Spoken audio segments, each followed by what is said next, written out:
A paz do Senhor Jesus para todos. Atos capítulo 15. A reunião em Jerusalém.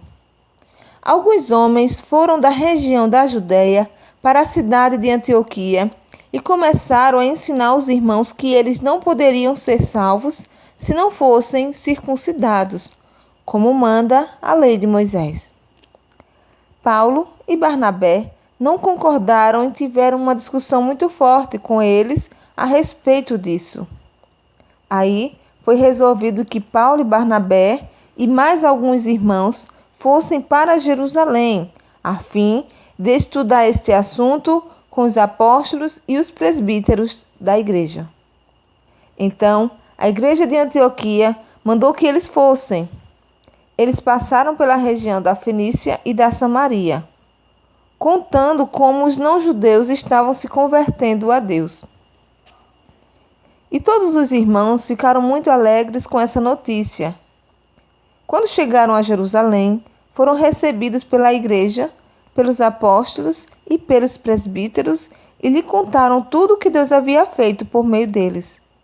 Mas alguns membros do partido dos fariseus, que também haviam crido, se levantaram e disseram: os não-judeus têm de ser circuncidados e têm de obedecer à lei de Moisés.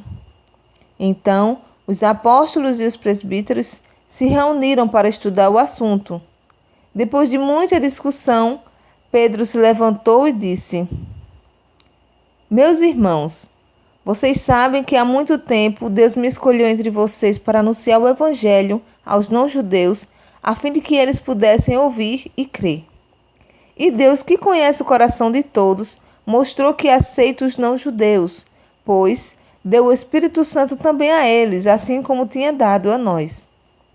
Deus não fez nenhuma diferença entre nós e eles. Ele perdoou os pecados deles porque eles creram. Então, por que vocês estão querendo pôr Deus à prova, colocando uma carga nas pessoas do que agora estão crendo? E essa carga nem os nossos antepassados podemos carregar. Pelo contrário, por meio da graça do Senhor Jesus, nós, judeus, cremos e somos salvos do mesmo modo que os não-judeus.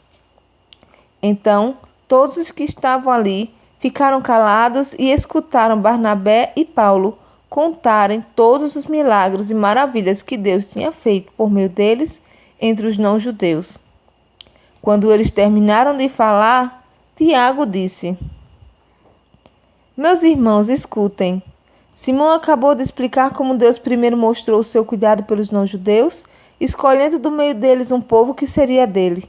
As palavras dos profetas estão bem de acordo com isso, pois as Escrituras Sagradas dizem: depois disso, eu voltarei, diz o Senhor, e construirei de novo o reino de Davi, que é como uma casa que cai. Juntarei de novo os pedaços dela e tornarei a levantá-la. Assim, todas as outras pessoas, todos os outros povos que eu chamei para serem meus, vão procurar conhecer o Senhor. Assim diz o Senhor, que anunciou essas coisas desde os tempos antigos. E Tiago continuou: a minha opinião é esta. Eu acho que não devemos atrapalhar os não-judeus que estão se convertendo a Deus. Penso que devemos escrever a eles uma carta dizendo que não comam a carne de animais que foram oferecidas a sacrifícios aos ídolos, que não pratiquem imoralidade sexual, que não comam a carne de nenhum animal que tenha sido estrangulado e que não comam sangue. Pois, desde os tempos antigos, a lei de Moisés tem sido lida todos os sábados nas sinagogas, e as palavras são anunciadas em todas as cidades. A carta para os não-judeus. Então, os apóstolos e os presbíteros, com o apoio de toda a igreja, resolveram escolher entre eles alguns homens e mandá-lo para Antioquia com Paulo e Barnabé. Os escolhidos foram Judas, chamado Barsabás, e Silas. Esses dois homens eram muito respeitados pelos membros da igreja e mandaram por eles a seguinte carta: nós, os apóstolos e os presbíteros, irmão de vocês, Mandamos saudações ao nosso irmão não-judeus que vive em Antioquia e na província da Síria e na região da Cilícia. Soubemos que alguns de nosso grupo foram até aí e disseram coisas que criaram problemas para vocês. Porém, não foi com a nossa autorização que eles fizeram isso. Portanto, nós todos resolvemos, sem nenhum voto contra, escolher alguns homens e mandá-los a vocês. Eles vão com os nossos queridos irmãos Barnabé e Paulo, que têm arriscado a sua vida a serviço do nosso Senhor Jesus Cristo. Estamos enviando então Judas e Silas para falarem pessoalmente com vocês sobre essas coisas que estamos escrevendo, porque o Espírito Santo e nós mesmos resolvemos não pôr nenhuma carga sobre vocês, a não ser estas proibições que são de fato necessárias. Não comam a carne de nenhum animal que tenha sido oferecido em sacrifício aos ídolos. Não comam o sangue nem a carne de nenhum animal que tenha sido estrangulado e não pratiquem imoralidade sexual. Vocês agirão muito bem se não fizerem essas coisas. Saúde a todos. Então, mandaram que os 4 partissem e eles foram para Antioquia. Lá, reuniram os cristãos e entregaram a carta.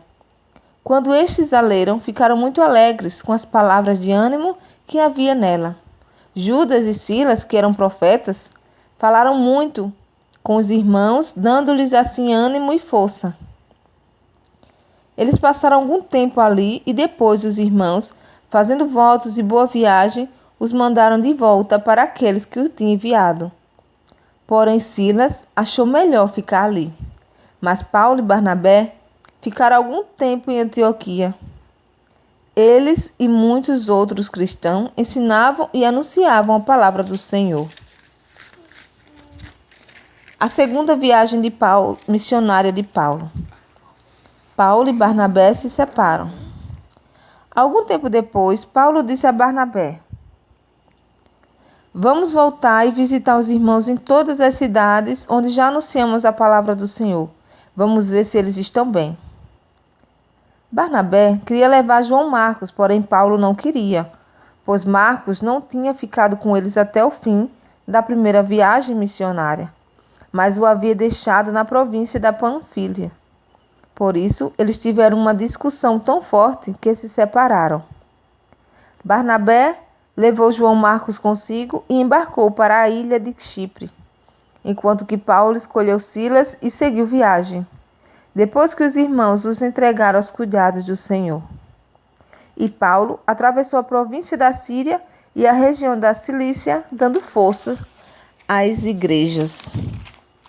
Amém? Glória a Deus. Que Deus abençoe a todos em nome de Jesus.